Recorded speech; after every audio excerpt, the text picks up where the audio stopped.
Capítulo 4.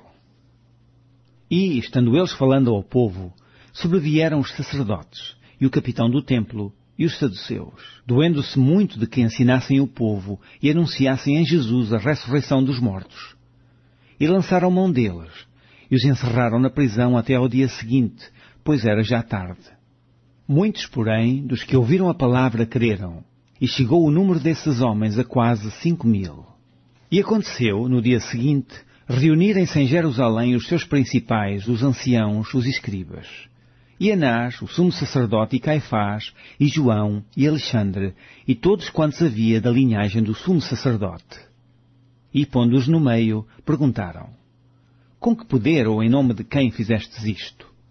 Então Pedro, cheio do Espírito Santo, lhes disse: Principais do povo, e vós anciãos de Israel, visto que hoje somos interrogados acerca do benefício feito a um homem enfermo e do modo como foi curado, seja conhecido de vós todos e de todo o povo de Israel, que em nome de Jesus Cristo, o Nazareno, aquele a quem vós crucificastes e a quem Deus ressuscitou dos mortos, em nome desse é que este está são diante de vós. Ele é a pedra que foi rejeitada por vós, os edificadores, a qual foi posta por cabeça da esquina. E em nenhum outro há salvação, porque também debaixo do céu nenhum outro nome há, dado entre os homens, pelo qual devamos ser salvos. Então eles, vendo a ousadia de Pedro e João, e informados de que eram homens sem letras e indoutos, se maravilharam, e tinham conhecimento de que eles haviam estado com Jesus. E, vendo estar com eles o homem que fora curado, nada tinham que dizer em contrário.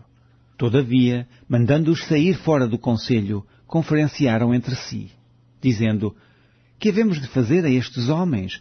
Porque a todos os que habitam em Jerusalém é manifesto que por eles foi feito um sinal notório, e não o podemos negar. Mas, para que não se divulgue mais entre o povo, ameacemo-los para que não falem mais nesse nome a homem algum. E, chamando-os, disseram-lhes que absolutamente não falassem, nem ensinassem no nome de Jesus. Respondendo, porém, Pedro e João lhes disseram: Julgai vós se é justo diante de Deus ouvir-vos antes a vós do que a Deus. Porque não podemos deixar de falar do que temos visto e ouvido. Mas eles ainda os ameaçaram mais, e não achando motivo para os castigar, deixaram-nos ir, por causa do povo. Porque todos glorificavam a Deus pelo que acontecera. Pois tinha mais de 40 anos o homem em quem se operara aquele milagre de saúde. E, soltos eles, foram para os seus e contaram tudo o que lhes disseram os principais dos sacerdotes e os anciãos. E, ouvindo eles isto, unânimes levantaram a voz a Deus, e disseram: Senhor, Tu és o que fizeste o céu, e a terra, e o mar, e tudo o que neles há. Que disseste pela boca de Davi, teu servo: Porque bramaram as gentes, e os povos pensaram coisas vãs.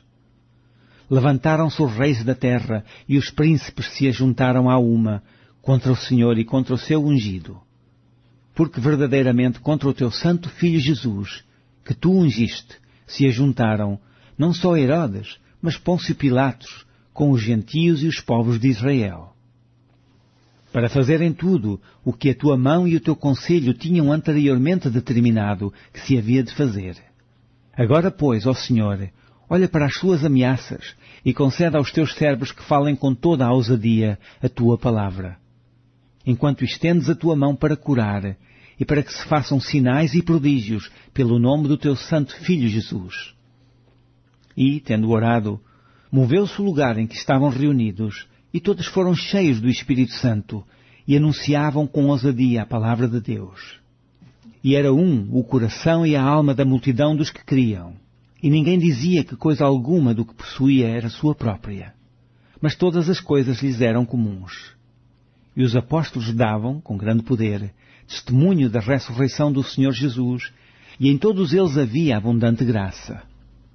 Não havia, pois, entre eles necessitado algum, porque todos os que possuíam herdades ou casas, vendendo-as, traziam o preço do que fora vendido e o depositavam aos pés dos apóstolos. E repartia-se por cada um, segundo a necessidade que cada um tinha. Então José, cognominado pelos apóstolos Barnabé, que traduzido é Filho da Consolação, levita, natural de Chipre, possuindo uma herdade, vendeu-a, e trouxe o preço, e o depositou aos pés dos apóstolos.